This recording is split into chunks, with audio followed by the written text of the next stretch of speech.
tras escuchar la famosa frase, Annuncio vobis gaudium magnum habemus papam.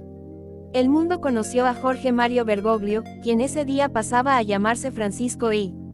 Aquel 13 de marzo de 2013, por primera vez se elegía a un papa sudamericano, por primera vez un papa jesuita.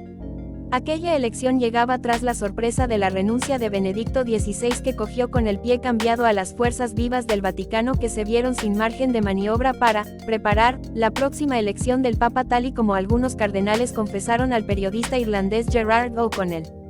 El resultado de esta falta de manipulación de la curia fue la elección de un papa con ganas de cambiar las cosas. Ya en la anterior elección, la de Benedicto XVI, Bergoglio había estado a punto de ser elegido.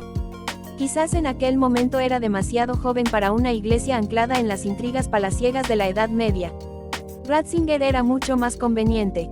Cuando finalmente desde el balcón de la Basílica de San Pedro se pronunció el apellido, Bergoglio, se trataba de una carambola del destino que llegaba a la vida del argentino cuando en sus planes estaba la jubilación. Tenía 76 años. Para la historia quedarán decisiones como las de desarmar al Opus Dei desde dentro, auditándoles las cuentas y limitando sus poderes, quitándoles la prelatura personal y su persecución de la pederastia en la iglesia los últimos años de su vida.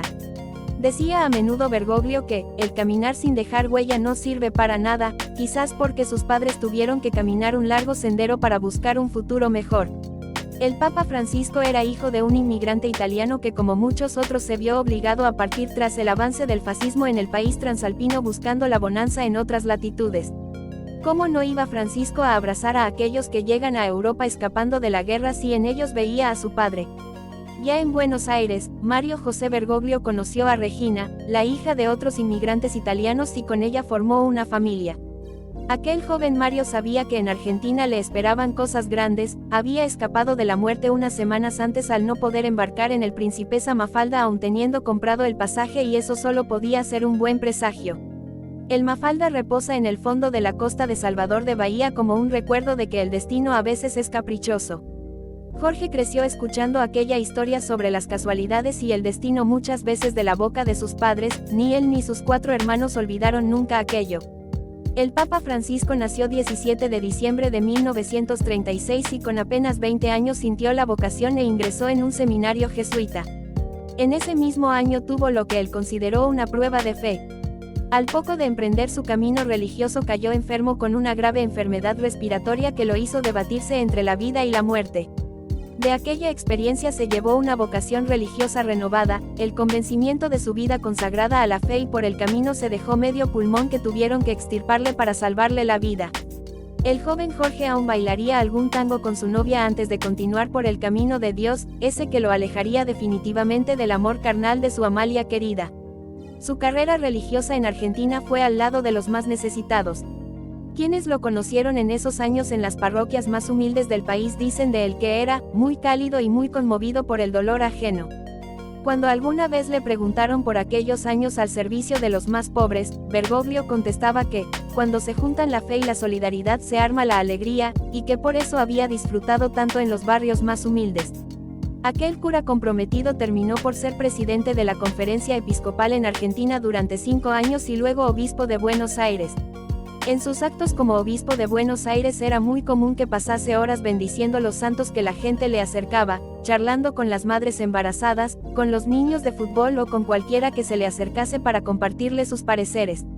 También en aquellos años le tocó enfrentarse a la dolorosa tarea de oficiar un funeral de Estado por las víctimas de un trágico incendio en la discoteca Cromañón de la capital del país, en la que fallecieron 194 jóvenes.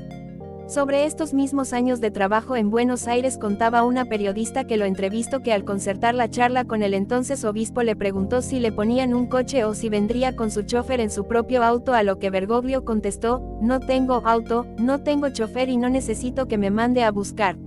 En su Buenos Aires querido siempre se mostró preocupado por el trabajo infantil y por la explotación sexual de las jóvenes, que en muchos casos eran usadas como mera carne. Recordaba a menudo en sus homilías que los años de la esclavitud no habían acabado, que solamente se habían transformado. Pero en aquellos años fueron más los problemas que tuvo que enfrentar. Si tiene que pasar algo, le voy a pedir a Dios que me pase a mí y no a ti, contaba que le dijo un día al padre Pepe, José María di Paola, un compañero de la diócesis de Buenos Aires, que fue amenazado de muerte por señalar al narcotráfico en la capital argentina. Cuando su camino como ministro de Dios lo llevó a Roma, se fue de Buenos Aires con una valijita chiquita, como dijeron sus amigos porteños. En esa pequeña maleta llevaba sus pocas pertenencias, algunas mudas y una pequeña Biblia. Esos mismos amigos le regalaron unos zapatos nuevos, los suyos estaban destrozados, pero él no quería cambiarlos. Ya como papa rompió con la tradición de vestir con calzado rojo, él prefería calzar con sus zapatos. Los que le regalaba su zapatero Carlos Samaria, que le hacía con una suela especial para lidiar con que una de sus piernas fuera ligeramente más corta que la otra. Él, en agradecimiento a su generoso amigo, recibió en el Vaticano a Carlos y a sus hijos Stella y Roberto. Por cuestiones de la vida, el pasado 2024 pude asistir por casualidad a su último Ángelus del año católico en la Plaza de San Pedro. Era la primera vez que acudía a un acto así y he de confesar que la razón que me llevaba hasta allí era más folclórica que espiritual, no les voy a engañar. Recuerdo cómo un Francisco más bien torpe necesitaba ayuda para ponerse en pie en la ventana del Palacio Apostólico. Apareció flanqueado por un niño y una niña, y en cuanto el micrófono se encendió y las pantallas de la plaza regalaron su imagen a todos los fieles allí congregados, aquel enclenque hombre se creció y se transformó. Las fuerzas volvieron a hacerlo parecer vigoroso mientras agradecía a peregrinos de todos los rincones del mundo su presencia. Cuando acabó su bendición dominical anunciando que el próximo jubileo de la juventud sería en Seúl, aquel hombre de blanco volvió a ser el anciano cansado que trató de aplicar a su pontificado su cualidad favorita, la sencillez. Me gusta la sencillez que se muestra como es, la que no se maquilla el alma. Requiescat in pace, Franciscum.